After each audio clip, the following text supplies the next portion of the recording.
Worst seats KSRTC ಸೀಟ್ಸ್ಗಿಂತ worst ಆಗಿದೆ. ಈ ಸ್ಕ್ರೀನಲ್ಲಿ ನಮ್ಮ ಫ್ಲೈಟ್ ಎಲ್ಲಿದೆ ಅಂತ ಸಹ ತೋರಿಸಲ್ಲ.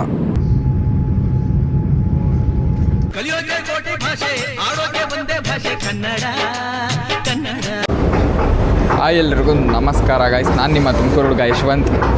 ಇಂಡಿಯಾದಲ್ಲೇ ವರ್ಸ್ಟ್ ಏರ್ಲೈನ್ಸ್ ಅಂತ ಯಾರನ್ನಾದರೂ ಕೇಳಿದ್ರೆ ಇಂಡಿಗೋ ಅಂತಲೇ ಹೇಳ್ತಾರೆ.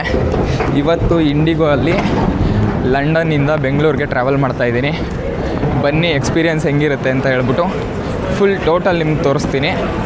ಈ ಫ್ಲೈಟ್ಸು ಸ್ಟಾರ್ಟ್ ಆಗಿರೋದು ಲಾಸ್ಟ್ ಇಯರ್ ಜೂನಿಂದ ಸ್ಟಾರ್ಟ್ ಆಗಿರೋದು ಲಂಡನ್ನಿಂದ ಇಂಟರ್ನ್ಯಾಷನಲ್ ಫ್ಲೈಟ್ಸ್ ಇಂಡಿಗೋ ಅಲ್ಲಿ. ನೋಡಿ, ಇದು ಲಂಡನ್ ಹೀತ್ರೋ ಏರ್ಪೋರ್ಟ್ ಟರ್ಮಿನಲ್ 3. ಈ ಫ್ಲೈಟು ಮುಂಬೈಗೆ ಹೋಗುತ್ತೆ, ಮತ್ತು ಅಲ್ಲಿಂದ ಲೇ ಓವರ್ ಇದೆ ಬೆಂಗಳೂರಿಗೆ. ಗೈಸ್, ಇವಾಗ ಲಗೇಜ್ ಚೆಕ್ ಇನ್ ಮಾಡಿಬಿಟ್ಟು ಬೋರ್ಡಿಂಗ್ ಪಾಸ್ ಇಸ್ಕೊಂಬಂದೆ. ನೆಕ್ಸ್ಟು ಇವಾಗ ಸೆಕ್ಯೂರಿಟಿ ಚೆಕ್ ಆದಮೇಲೆ ಹೋಗಿ ಫ್ಲೈಟ್ ಹತ್ಕೊಳೋದಷ್ಟೇ. ಬನ್ನಿ ಹೋಗೋದ. ಮೊದಲೇ ಇಂಡಿಗೋ ಫ್ಲೈಟು ಫುಡ್ ಎಷ್ಟೊತ್ತಿಗೆ ಕೊಡ್ತಾರೆ ಗೊತ್ತಿಲ್ಲ, ಅದಕ್ಕೆ WH ಸ್ಮಿತ್ತಲ್ಲಿ ಒಂದು ಮೀಲ್ ಡೀಲ್ ಎತ್ಕೊಂಡೆ. ನನ್ನ ಫ್ಲೈಟ್ ಹೊರಡೋದು ಗೇಟ್ ನಂಬರ್ 13ಇಂದ ಅಲ್ಲಿವರೆಗೂ ನಡಿಬೇಕು. ಇವಾಗ ಆಲ್ರೆಡಿ ಬೋರ್ಡಿಂಗಲ್ಲೇ ಸೈಕ್ ಮಾಡ್ತಿದ್ದಾರೆ. ಎಲ್ಲ ಸೆಕ್ಟರ್ ಅವ್ರನ್ನೂ ಒಂದೇ ಸತಿ ಬಿಟ್ಟು ಇಲ್ಲೂ ಕ್ಯೂ. ಫ್ಲೈಟ್ ಕ್ಯಾಬಿನ್ ಒಳಗಡೆ ಎಂಟ್ರಿ ಆದೆ. ನೋಡಿ ಹೆಂಗಿದೆ ಇಂಡಿಗೋ ಇಂಟರ್ನ್ಯಾಷನಲ್ ಫ್ಲೈಟ್ ಅಂತ. ಏನು ಮೇಂಟೆನೆನ್ಸೋ ಏನೋ, ಗಬ್ಬು ವಾಸನೆ ಹೊಡಿತಿದೆ ಒಳಗೆ. ಬೋರ್ಡಿಂಗ್ ಆಗಬೇಕಾದ್ರೆ ಹಿಂಗೆ ಸೈಕ್ ಮಾಡ್ತಿದ್ದಾರೆ. ಇನ್ನು 10 hours ಹೆಂಗೆ ಟ್ರಾವೆಲ್ ಮಾಡಬೇಕೋ ಗೊತ್ತಾಗ್ತಿಲ್ಲ ಈ ಫ್ಲೈಟಲ್ಲಿ.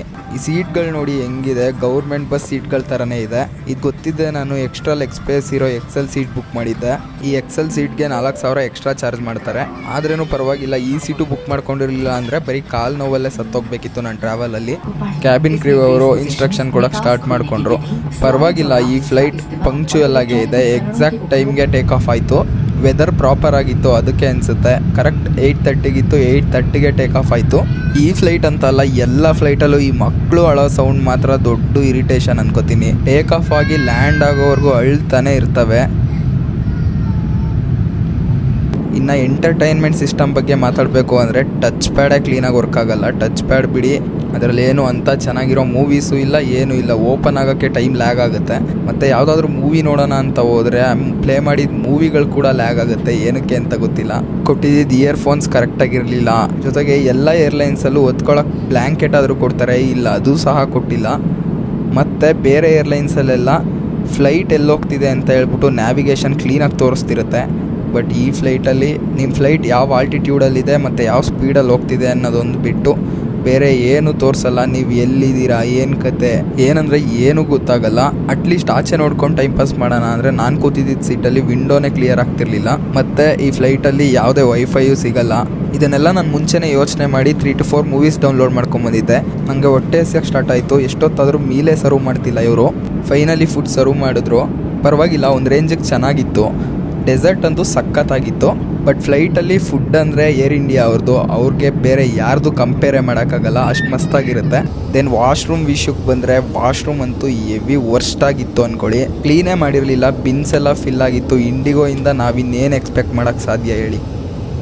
ಅದರಲ್ಲಿ ನನ್ನ ಸೀಟ್ ಬೇರೆ ಕರೆಕ್ಟಾಗಿ ರೆಕ್ಲೈನ್ ಆಗ್ತಿಲ್ಲ. ಕೂತು ಸಾಕಾಗೋಗಿದೆ. ಎಷ್ಟೊತ್ತಿಗೆ ನಾನು ಮುಂಬೈಗೆ ಹೋಗಿ ರೀಚ್ ಆಗ್ತೀನೋ ಅನ್ಸ್ಬಿಟ್ಟಿದೆ. ನನಗನ್ಸ್ದಂಗೆ ಈ ಏರ್ಲೈನ್ಸಲ್ಲಿ ಮಾತ್ರ ಹಿಂಗೆ ಅನಿಸುತ್ತೆ. ನಮ್ಗೆ ನೀರು ಬೇಕು ಅಂತ ಹೇಳ್ಬಿಟ್ಟು ಕ್ಯಾಬಿನ್ ಕ್ರೂ ಕಾಲ್ ಮಾಡಿದ್ರು ಅವ್ರು ಕರೆಕ್ಟಾಗಿ ರೆಸ್ಪಾಂಡೇ ಮಾಡಲ್ಲ. ಫಸ್ಟ್ ಟೈಮ್ ಕರೆಕ್ಟಾಗಿ ಬಂದರು, ಮತ್ತೆ ಬರ್ತಾನೆ ಇಲ್ಲ. ನನಗೆ ನೀರು ಕುಡಿಬೇಕು ಅಂದರೂ ಆಗ್ತಿಲ್ಲ. ಮತ್ತೆ ಅವ್ರನ್ನ ಕರೆದು ನಾನು ಜಗಳ ಎಲ್ಲ ಮಾಡಿ ವಿಂಡೋನ ಕ್ಲಿಯರ್ ಮಾಡಿಸ್ಕೊಂಡೆ. ಅಟ್ಲೀಸ್ಟ್ ನಾನು ವಿಂಡೋದಲ್ಲಾದರೂ ನೋಡ್ಕೊಂಡು ಟೈಮ್ ಪಾಸ್ ಮಾಡೋಣ ಅಂತ ಹೇಳಿ. ನಿಮಗೂ ಇಂಡಿಗೋ ಏರ್ಲೈನ್ಸಲ್ಲಿ ಇದೇ ಥರ ಎಕ್ಸ್ಪೀರಿಯೆನ್ಸ್ ಆಗಿದ್ರೆ ಕಮೆಂಟಲ್ಲಿ ಹೇಳಿ. ಮತ್ತು ನೀವು ಯಾರಾದರೂ ಇಂಡಿಗೋ ಏರ್ಲೈನ್ಸ್ನ ಇಂಟರ್ನ್ಯಾಷನಲ್ ಟ್ರಾವೆಲ್ಗೆ ಚೂಸ್ ಮಾಡಬೇಕು ಅಂತ ಯೋಚನೆ ಮಾಡ್ತಿದ್ರೆ ಮಾಡಬೇಡಿ. ಅದಂತೂ one of the worst decision ಅಂತ ಹೇಳ್ತೀನಿ. ಇದರಲ್ಲಿ ಲಾಂಗ್ ಡಿಸ್ಟೆನ್ಸ್ ಅಂದರೆ ಬೇರೆ ಏರ್ಲೈನ್ಸ್ ಚೂಸ್ ಮಾಡೋದು ಬೆಸ್ಟು. 10 hours ಟ್ರಾವೆಲ್ ಮಾಡಿ ಸೇಫಾಗಿ ಮುಂಬೈಯಲ್ಲಿ ಲ್ಯಾಂಡ್ ಆದ್ವಿ ಫೈನಲಿ. ಗೈಸ್, ಇಲ್ಲಿ ನಿಂತಿದೆ ನೋಡಿ, ಇದೇ ಫ್ಲೈಟಲ್ಲಿ ನಾನು ಬಂದಿದ್ದು. ಇಂಡಿಗೋ ಏರ್ಲೈನ್ಸ್ಗೆ ಒಂದು ದೊಡ್ಡ ನಮಸ್ಕಾರ.